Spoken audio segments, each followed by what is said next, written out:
Bonjour à tous, j'espère que vous allez bien. Je suis très heureuse de vous voir virtuellement aujourd'hui pour notre Lunch and Learn GitOps, les principes et applications. Je vous parle en direct de Montréal où nous avons eu un peu de neige hier, donc on est tout excités comme des enfants avant Noël. Je m'appelle Ambre Lavesque, je suis responsable des opérations. Et Adil Touati est présent avec nous. Adil est notre architecte cloud à Montréal depuis 2019 et auparavant, il a travaillé également en Irlande et en France. Donc, fort de toutes ces expériences, il se lance avec nous sur cette thématique pour découvrir comment utiliser le Git comme source de vérité et comprendre ses origines, l'état d'esprit Git et puis la mise en place des applications. Je vous souhaite un très bon webinaire avec nous.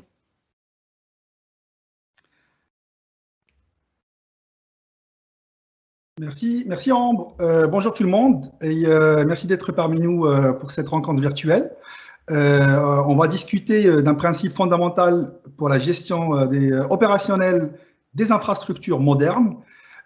Pour ceux parmi vous qui ne me connaissent pas encore, écoutez, je suis Adil Touati, comme Ambre a dit. Je suis basé à Montréal et j'accompagne mes clients dans leur utilisation des clouds publics d'une manière sécuritaire, ainsi que l'automatisation des déploiements de leur infrastructure et des applications avec les meilleures practices de DevOps. Le sujet d'aujourd'hui s'intitule GitOps, principes et applications, comme vous l'avez vu.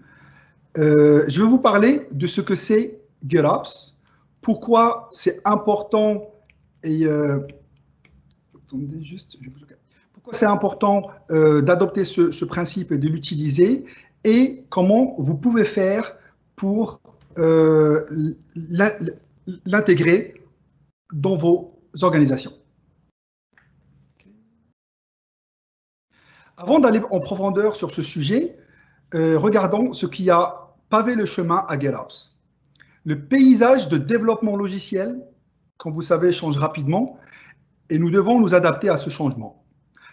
Prenons par exemple la manière avec laquelle le développement logiciel a évolué, en commençant par Waterfall, où le cycle de développement des applications était super long et coûteux. Parfois, le logiciel était livré tellement tard que son utilisation n'était même plus requise, voire voulue. Pour pallier à ces défis, l'industrie TI s'est orientée vers les méthodologies agiles, qui, elles, permettent la livraison par petites itérations et donc d'applications plus rapidement, tout en bénéficiant de retours utilisateurs plus tôt dans le cycle de développement. Des changements fréquents et petits ont permis de faire évoluer les choses et rapprocher les équipes de dev et des opérations, afin de travailler ensemble pour produire, tester et livrer de la valeur plus rapidement, ce qui a engendré la naissance des principes de DevOps. Et maintenant, nous avons d'autres défis. On a le large scale, la containerisation, service mesh, les microservices, donc des applications modernes qui ont besoin de scaler dynamiquement dans les deux sens, et ainsi de nouveaux défis opérationnels. Et là, le principe du GitOps prend tout son élan.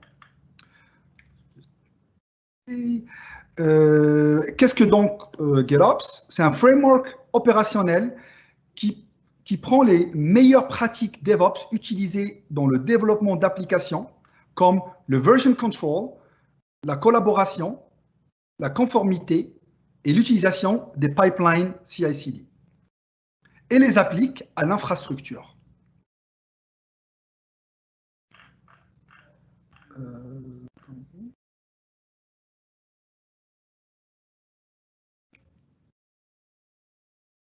Alors, pour démarrer, GitOps a 3 composants. Infrastructure as code, plus les pull requests comme agents pour les changements et l'automatisation via CI/CD. Je vais vous parler maintenant de chacun de ces composants. De quoi s'agit-il? Quel est le rôle de chacun d'eux? Et comment sont-ils utilisés dans GitOps? Le point important du GitOps est que les environnements et leur configuration réside dans un repo Git. L'utilisation de termes infrastructure as code, c'est ce que j'utilise dans ces slides, mais cela ne se limite pas uniquement à l'infra. Ça pourrait être les policies, les environnements et leur configuration en général, ou la configuration réseau, par exemple. Tout ce qui concerne la configuration des déploiements où nous avons besoin d'exécuter et d'opérer des applications. Au lieu d'effectuer la configuration manuellement, tu la décris dans le code pour ainsi stocker ce dernier dans Git, qui est notre système de version control. Ceci est le cœur du GitOps.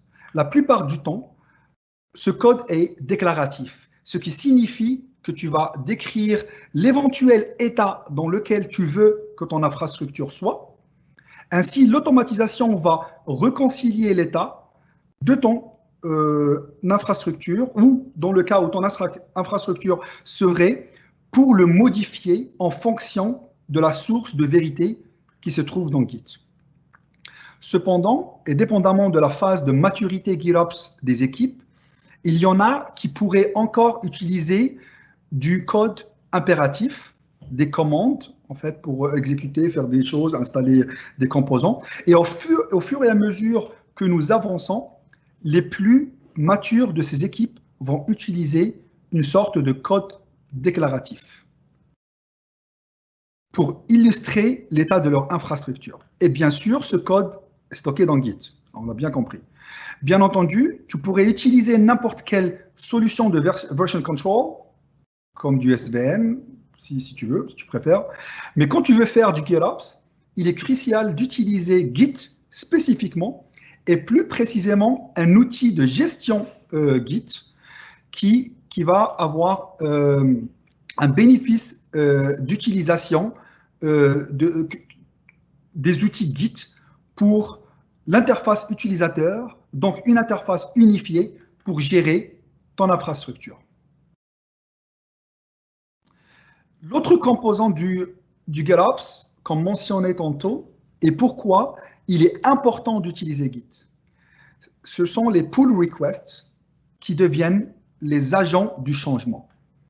Les pull requests, appelés communément PR ou PR, sont aussi appelés sur d'autres outils Git, comme, je pense, GitLab, ils appellent ça merge requests. L'idée est que celles-ci deviennent une sorte de mécanisme de triage, de gating, pour tous les changements qui vont aller en production. Tout simplement, une pull request permet de pousser du code depuis sa branche de travail, la branche du développeur, qui pourrait représenter un environnement de staging, de dev ou de production vers la branche principale. Chaque fois que tu veux faire des changements, tu vas créer une nouvelle branche, feature branch, bug fix, whatever, et tu y incorpores tes changements. Et quand ces changements sont prêts à être passés en environnement concerné, tu proposes qu'ils soient fusionnés dans la branche principale en créant une pull request. Et c'est là où le triage se fait sous forme de revues de code par d'autres membres de l'équipe, des revues de code de sécurité aussi. Puis, cette PR est approuvée par les parties prenantes. C'est l'occasion également d'avoir des contrôles de conformité, par exemple, et donc restreindre le nombre de personnes qui peuvent fusionner les branches qu'on a créées dans la ou les branches principales. Le dernier composant sur le principe de GitOps est la réconciliation automatique en se basant sur les pipelines d'intégration continue et de livraison continue. Le principe est que le processus GitOps s'assure continuellement de l'état de l'infrastructure déployée et synchronisée avec l'état désiré que l'on a défini dans le code dans Git. Si une désynchronisation est détectée, l'automatisation déclenche la mise en conformité de l'état de l'infrastructure.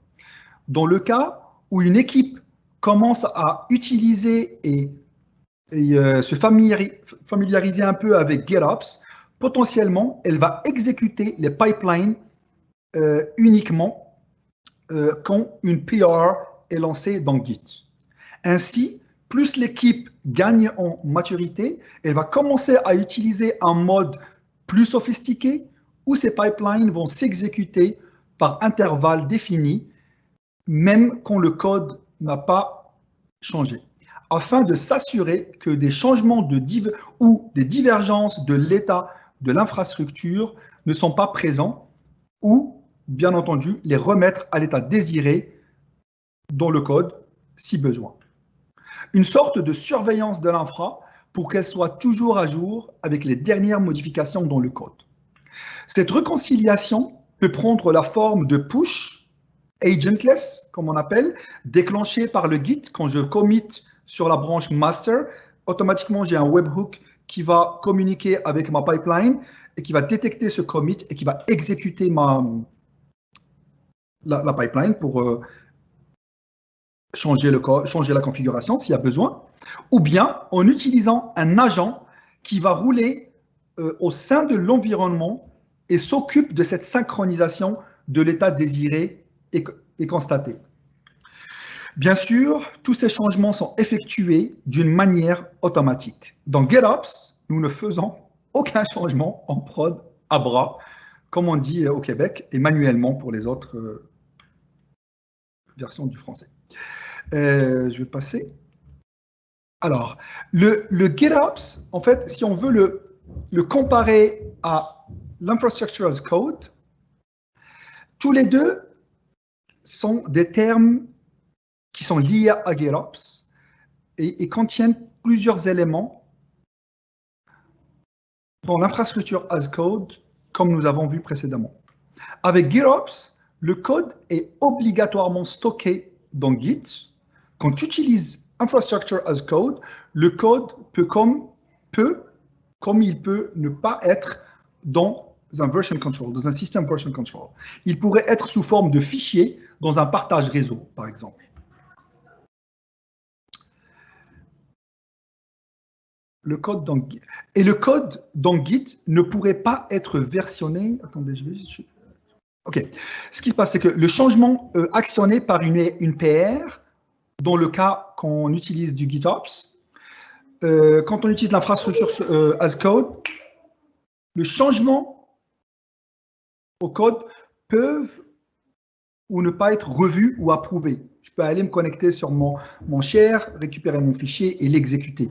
Il n'y a pas ce contrôle, il n'y a pas cette approbation. La mise à jour par rapport au GitOps, par exemple, la mise à jour de l'infrastructure ou les mises à jour sont automatisées. Tandis que les changements appliqués sur l'infrastructure as code peuvent être d'une multitude de façons. On peut SSH ou RDP sur un serveur. Bon, ce n'est pas quelque chose que je conseillerais. Ou bien, on va exécuter des lignes de commande, exécuter une commande directement sur ces machines-là. Et ce qui veut dire pas forcément automatisé.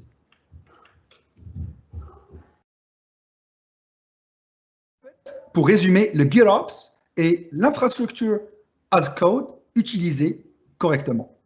Tout simplement. Maintenant que nous avons vu ce que c'était GitOps, passons à pourquoi GitOps et pourquoi c'est important pour ton organisation et quelle valeur apporte-t-il.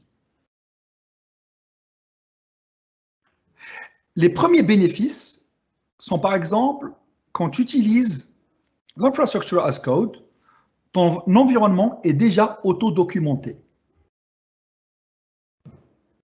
Si tes environnements sont configurés à bras, à travers la GUI, tu as besoin d'avoir la documentation complètement séparée.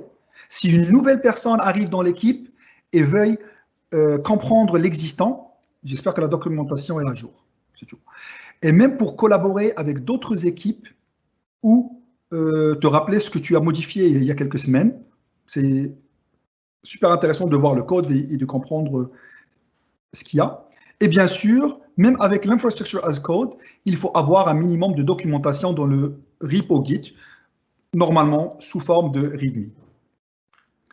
Le deuxième point, l'utilisation de l'infrastructure as code permet de partager la configuration avec d'autres équipes dans l'organisation, leur permettant de comprendre et réutiliser du code dans leur projet d'une manière simple et collaborative.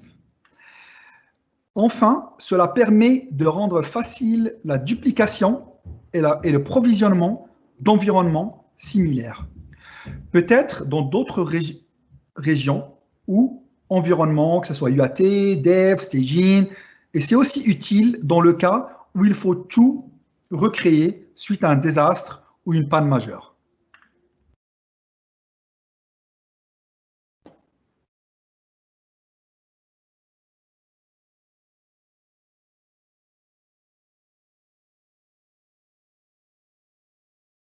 Un autre atout de GitOps est de bénéficier de version control, comme on l'a dit, dans tout ce qu'on fait pour les rollbacks et les roll forward.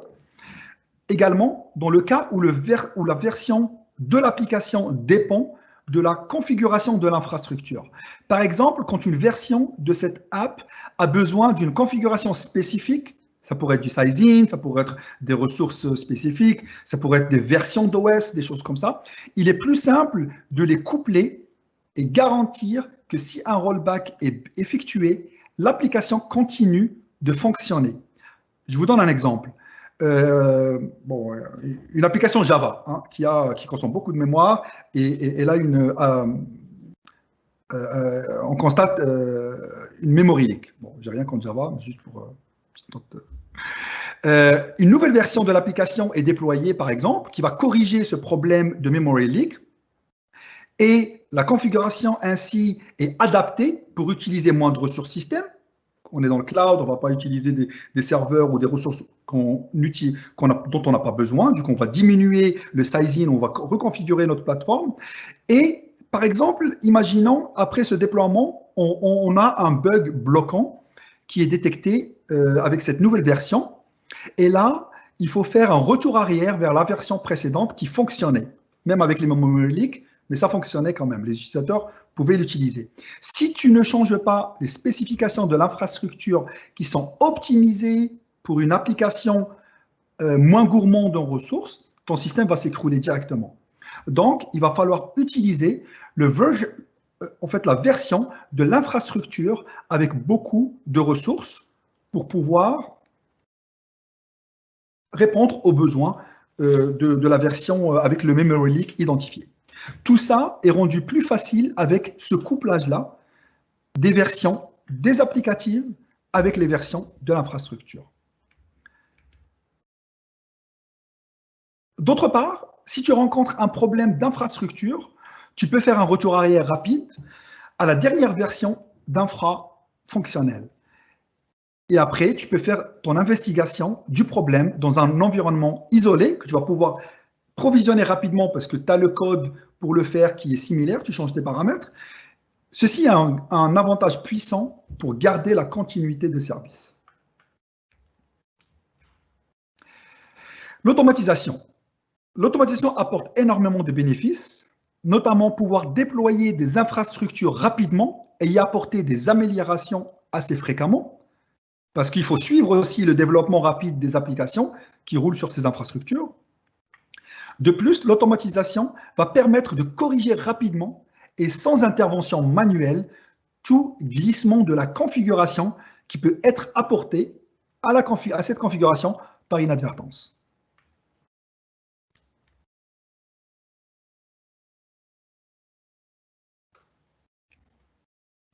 Enfin, l'un des bénéfices avec le plus de valeur est que GitOps permet d'incorporer la sécurité et la conformité dans le processus de gestion des infrastructures, ce que nos gestionnaires aiment, voilà, pour que tout soit sécurisé. Les permissions sur les environnements sont restreintes à un nombre limité de personnes qui ont le droit de fusionner les nouveaux changements dans la branche principale et ainsi changer la configuration de l'infra. Ce qui permet d'intégrer la source centrale, le repo Git, aux exigences d'audit et de conformité.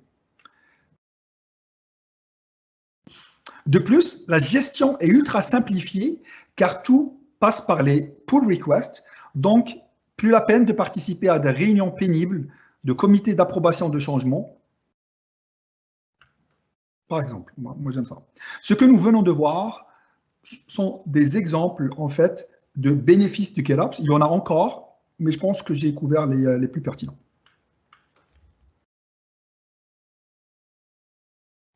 Maintenant que nous avons vu tout ce que c'était GitOps et pourquoi il est important de l'adopter, regardons comment tu peux implémenter GitOps, à quoi ressemblent les équipes GitOps et quelles sont les technologies impliquées dans ce processus et quels sont les défis que tu pourrais rencontrer quand tu veux faire du GitOps.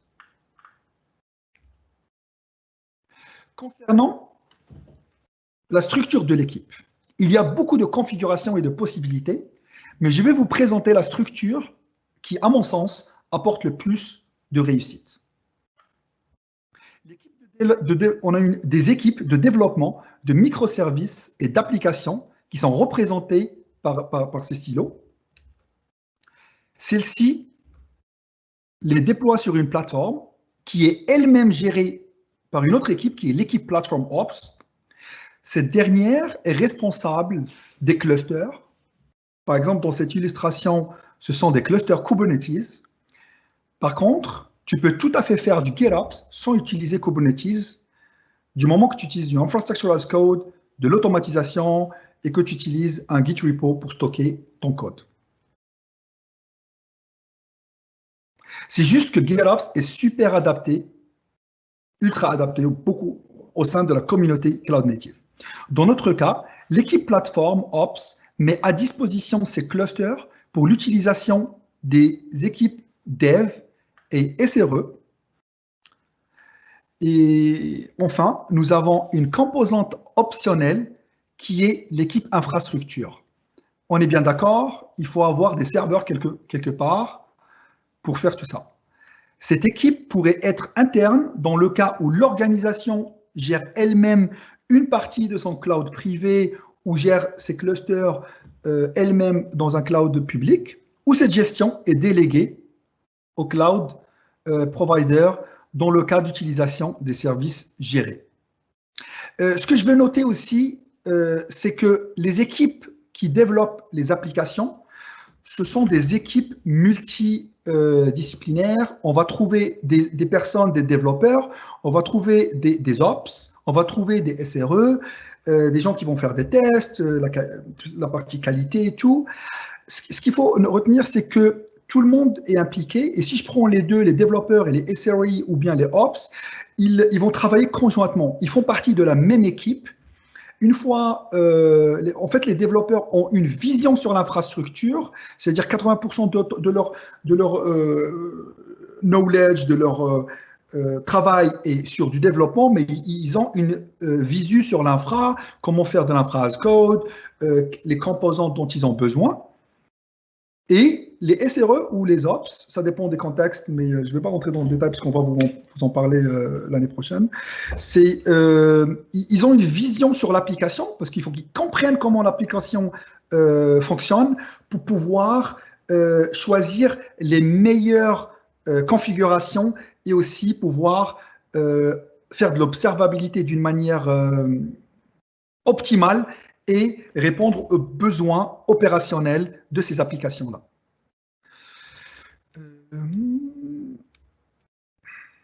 Alors, les technologies GitOps.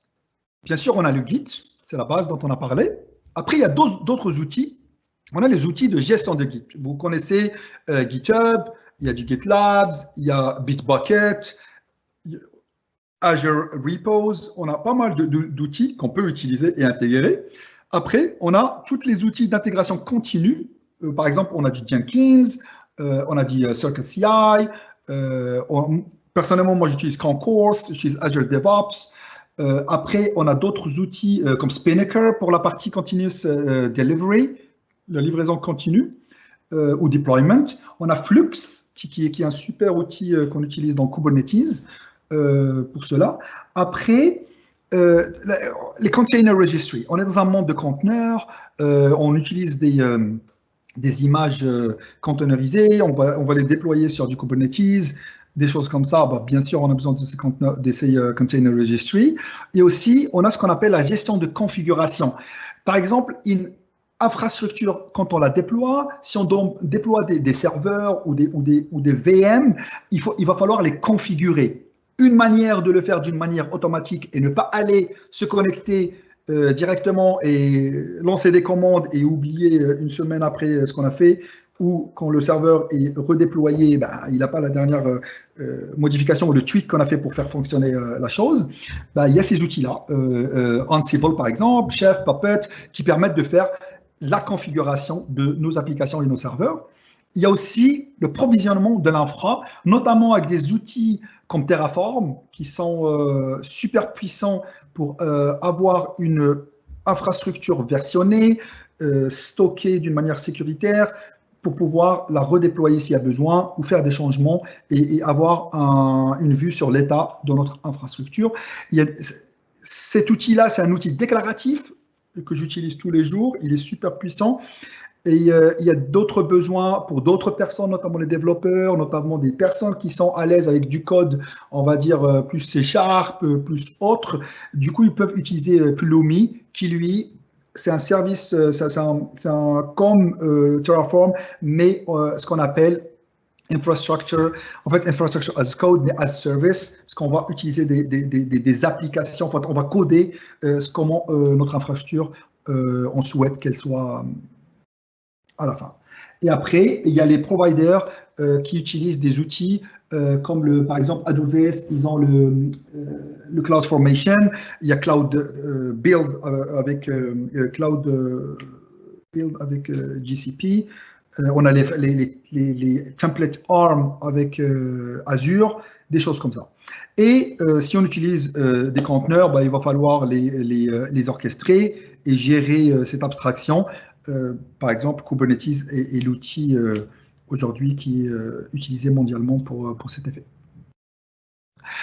Pour les défis d'adoption, GitOps, le premier défi qu'on va retrouver, que je discute avec pas mal de mes collègues, avec des gens partout dans le monde, c'est que les gens, les ops, les gens qui viennent d'un monde sysadmin, comme moi à l'époque, il faut qu'ils aient un mindset de developer-centric.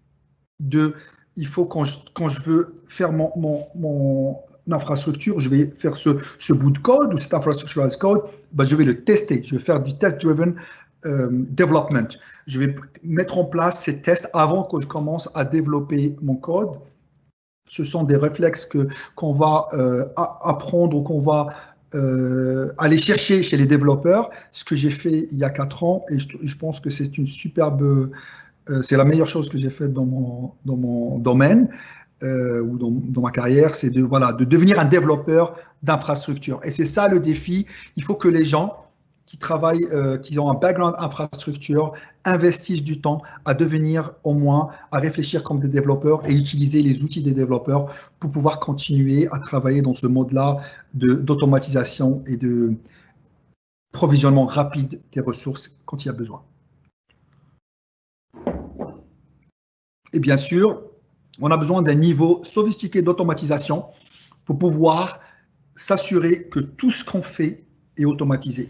Il ne faut plus jamais faire des modifications. Je n'ai pas eu le temps de vous préparer une démo, mais on peut avoir, par exemple, moi je l'ai vu, on était en train de déployer en R&D, ce n'était pas en prod, mais en R&D, on travaillait sur une solution qui est provisionnée par Terraform.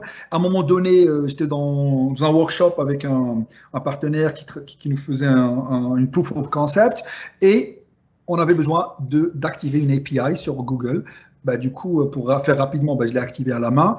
Après, juste après, on a eu des discussions. Il y avait besoin de rajouter une autre ressource. J'ai roulé mon code sur Terraform. Bah, cette API n'est plus activée. Du coup, le service ne marchait plus parce que j'ai fait une action manuelle. C'est des choses qu'il faut, voilà, ça demande beaucoup d'investissement et beaucoup de maturité. Mais voilà, on arrive à faire des choses super sympas quand on touche pas aux machines. Et pour un exemple marrant, moi j'ai pas Terraform, j'ai pas Terraform sur ma machine de dev. J'utilise que des pipelines. Je teste tout sur mes pipelines. Si ça marche sur la pipeline, ça va marcher. J'ai pas besoin moi de l'avoir sur mon poste, par exemple. Et la chose la plus importante, c'est que tout n'est pas approprié au GitOps. Par exemple, les outils d'observabilité.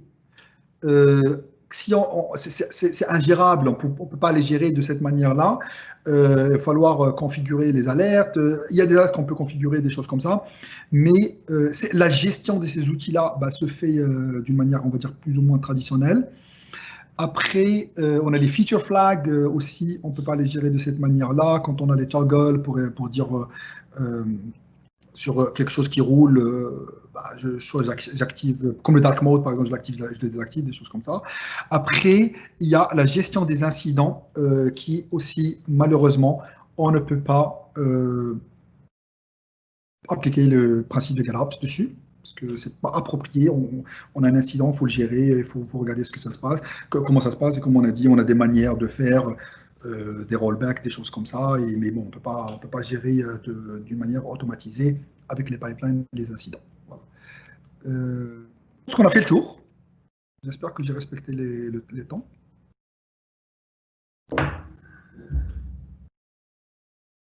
Hein? Je t'entends pas. Tu es sur mute, c'est la phrase de 2020. Exact, c'est exact. Merci beaucoup Adil pour cette présentation. Il y a déjà quelques questions. On va les traiter une par une. La première question, et je te laisse y répondre, c'est y a-t-il des alternatives à Docker en gestion des images? Alternative à Docker, oui. Si tu veux gérer ton image, si tu veux créer ton image, tu peux utiliser par exemple ACR, qui est le Azure Container Registry. Tu peux builder ton image directement dessus. Tu peux le faire aussi dans Google. Et après, les outils pour créer tes images, quand tu utilises le Container Run Interface, Container Run Interface, il y a des outils appropriés pour gérer tes images, mais tu n'es pas obligé d'utiliser de Docker. Ceci dit, Docker, pour moi, aujourd'hui, dans 2020, décembre, c'est un outil de développeur. Ça veut dire qu'on va l'utiliser. Ils sont focalisés sur ça. Ils ont arrêté de faire ce qu'ils voulaient faire avec toute la partie comment on appelle ça, orchestration. Je pense qu'ils font leur outil, le desktop sur Windows ou sur Mac, ça marche super bien. Ok, super. Maurice, si jamais c'était pas clair, n'hésite pas à reposer des questions. Déjà, merci de l'avoir posé. Il y a une deuxième question de la même personne, Adil, c'est est-ce qu'on peut nous-mêmes configurer ou développer un outil sur un serveur dédié pour les images? Elle n'est pas claire cette question. Si tu peux la mettre plus claire, s'il te plaît, Maurice, parce que là j'ai. Maurice, oui. On va peut-être attendre qu'il rédige une question un peu plus claire. Oui. Si les autres, vous avez des questions à poser aussi, n'hésitez pas. Sachez qu'il peut y avoir un petit délai de quelques secondes entre le moment où vous posez votre question et le moment où nous, on la reçoit. Donc, n'hésitez pas. Vous pouvez également, je vous invite à suivre Adil, qui est très actif sur les réseaux professionnels de type LinkedIn, qui a également sa page YouTube et qui a son site internet. Il poste régulièrement sur ces différents sujets. Donc, si vous voulez suivre son actualité, je pense que ce sera avec plaisir qu'il vous acceptera dans son réseau, notamment LinkedIn. J'ai pas eu de précision pour la question de Maury. Par contre, j'ai Oumar qui nous demande est-ce adapté à un ensemble d'applications en dehors d'un contexte microservice? Oui, tout à fait. Bien sûr. C'est pour ça que j'ai parlé de la partie configuration, Configuration Management. Tu peux avoir des VM que tu vas configurer, tu vas les provisionner avec Terraform et après tu vas les configurer avec Ansible et le tour est joué. Tout est automatisé, infrastructure as code. Bon, Oumar, tu vas pouvoir même aller demander directement à Adil si jamais tu as une question. Avec plaisir. On peut faire un workshop si tu veux. En 2021. Non, à distance. À distance, toujours. Autre question de Oumar, est-ce que le rollback se fait bien? Écoute, oui, si tu récupères ça fait bien. Ça dépend comment tu as géré la migration ou le changement. Ça veut dire que, comme j'ai dit, l'application dépend de l'infrastructure. Il faut que ça soit couplé, tous les deux. Si tu modifies l'infrastructure, mais tu ne modifies pas l'application, s'ils ne sont pas au même niveau de version, quand je dis version, ça veut dire qu'ils peuvent être déployés. Ils sont découplés, mais couplés en même temps. Ça veut dire que tu les gères dans des repos différents si tu veux, mais il faut que tu saches que cette version d'application a besoin de cette version de l'infrastructure, et ainsi de suite.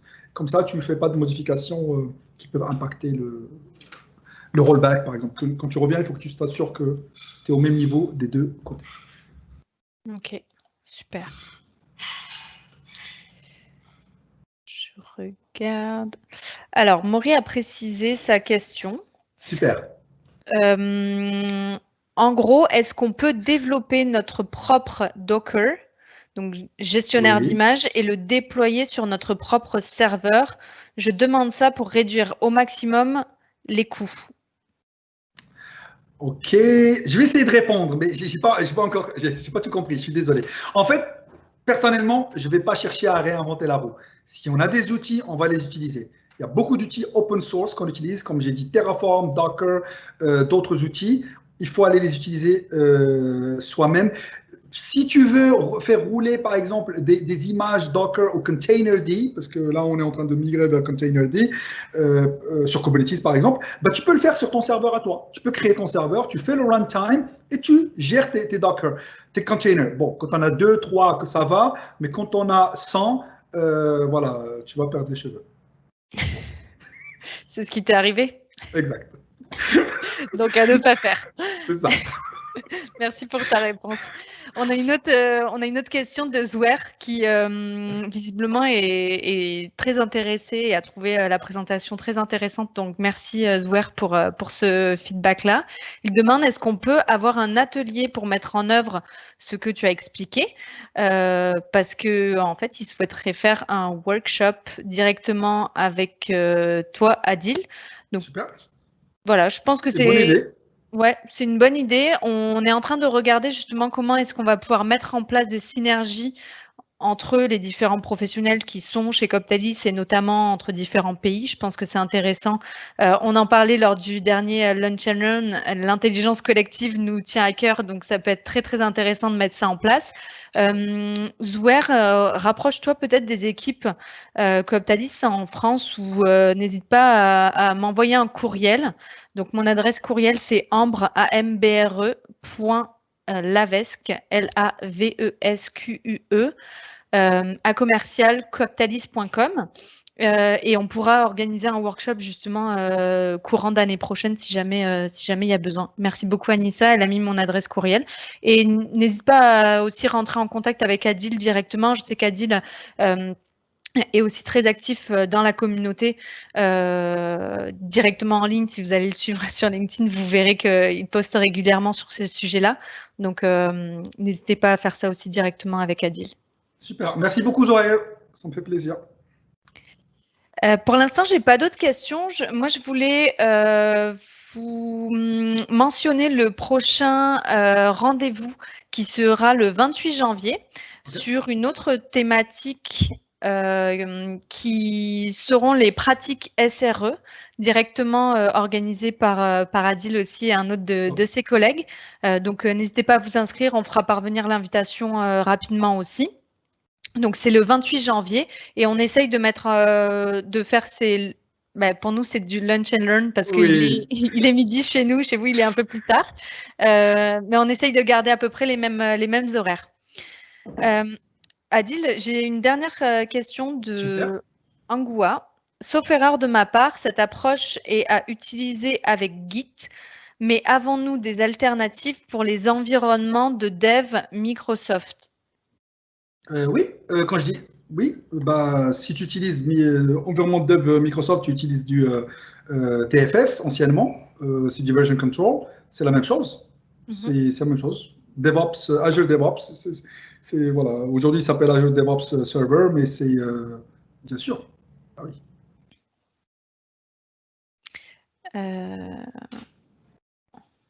Oumar qui nous conseille de ne pas déployer latest en prod. Oui, quand tu parles de Docker, si tu parles de Docker Image, oui, il faut taguer tout le temps tes images. Mais ça veut dire que tu ne vas pas mettre latest, mais tu vas dire la version 1.4.0 par exemple. Si tu mets latest et tu as une version qui sort, bah, latest, ça ne veut rien dire. Bah, tu vas prendre la toute dernière qui va faire par exemple un breaking change, ton application ne marchera plus. Oui, c'est super comme remarque. Merci Omar. Merci beaucoup pour l'instant. Je ne vois pas d'autres questions. Je vous propose qu'on clôture ce webinaire. Je vous remercie beaucoup à tous pour votre participation. C'était le premier qu'on étendait à autant de monde. Donc, on espère vous voir encore plus nombreux pour le prochain. Donc, sauvez la date dans votre agenda le 28 janvier sur les pratiques SRE. Ça sera toujours Adil et un autre intervenant qui va l'accompagner. N'hésitez pas à nous suivre sur LinkedIn également. Comme tu as dit, on essaye de publier un maximum d'informations sur la partie technique, mais également sur la partie mobilité internationale. Et puis, on se fera un grand plaisir de pouvoir vous voir à distance. À bientôt. Merci beaucoup. Bonne journée tout le Merci à tous. monde. À bientôt. Bye.